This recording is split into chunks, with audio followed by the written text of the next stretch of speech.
السلام علیکم دوستوں، میرے چینل دے انپوہا میں آپ لوگوں کو خوش آمدید۔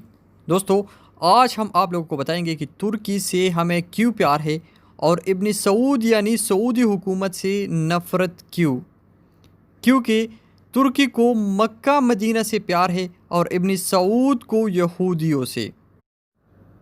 عرب یعنی حجاز مقدس میں 1922 تک ترکی کی حکومت تھی، جسے خلافت عثمانیہ کے نام سے جانا جاتا تھا۔ دنیا میں جب بھی مسلمانوں پر ظلم و ستم ہوتا تھا تو ترک حکومت اس کا منہ توڑ جواب دیتی تھی۔ امریکہ، برطانیہ، یورپ، نصرانی و یہودی، اگر سب سے زیادہ خوف ان کو تھا تو وہ خلافت عثمانیہ کا تھا۔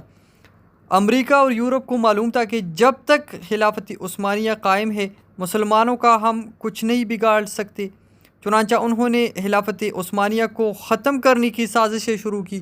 امریکہ اور یورپ نے سب سے پہلے ایک شخص کو کھڑا کیا جو کرسچین تھا لیکن عربی زبان ایسے بولتا تھا کہ کسی کو اس پر شک تک نہیں ہوتا تھا۔ اس نے عرب کے لوگوں کو خلافت عثمانیہ کے خلاف یہ کہہ کر گمراہ کرنے کی ناکام کوشش کی کہ تم عربی ہو اور یہ ترک اجمی ہے، ہم اجمی کی حکومت کیسے برداشت کر سکتے ہیں؟ لیکن لوگوں نے اس وقت کے جو عرب تھے اس نے ایک نہیں مانی۔ یہ شخص جو ہے یہ لارنس آف عربین کے نام سے مشہور ہوا۔ آپ لارنس آف عربیہ گوگل میں بھی سرچ کر سکتے ہیں۔ پھر امریکہ نے ایک شخص کو کھڑا کیا جس کا نام ہمپر تھا۔ اس پر بھی آپ گوگل پہ لکھ کے جا کر سرچ کر سکتے ہیں۔ ہمپر کی ملاقات ابن وہاب نجدی اور عرب کی ایک قبائلی ڈاکو سے ہوئی۔ اس قبائلی کا نام ابن سعود تھا۔ ہمپر نے اب ابن سعود کو عرب کا حکمران بنانے کا لالچ دیا۔ پھر ابن سعود نے مکہ، مدینہ اور طائف میں ترکی کے خلاف جنگ شروع کر دی۔ مکہ، مدینہ اور طائف کے لاکھوں مسلمان ابن سعود کی ڈاکو فوج کے ہاتھوں شہید ہوئے۔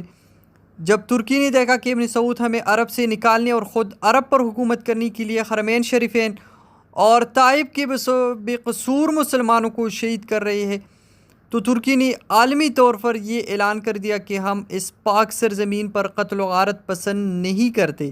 اس وجہ سے ہم خلافت عثمانیہ کو ختم کر کے اپنے وطن واپس جا رہے ہیں۔ اس کے بعد عرب کے مسلمانوں کا زوال شروع ہوا۔ حجاز مقدس کا نام 1400 سال کی تاریخ میں پہلی بار ابن سعود نے حجاز مقدس کا نام اس پر تبدیل کر دیا۔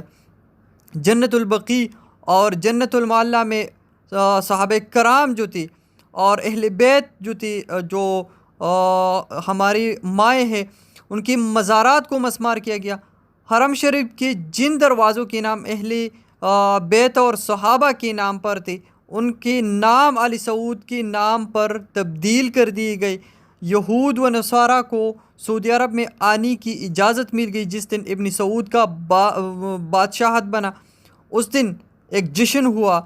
اس جشن میں امریکہ، برطانیہ اور دوسرے جو کافر ممالک تھے جن میں فرانس، جرمنی، یہ علاقے جو ہے سربراہان ان کی ابن سعود کو مبارکباد دینے پہنچ گئے۔ جس عرب کے نام سے یہود و نصارہ کامتے تھے وہ سعودیہ امریکہ کی اشاروں پر آج ناچ رہا ہے۔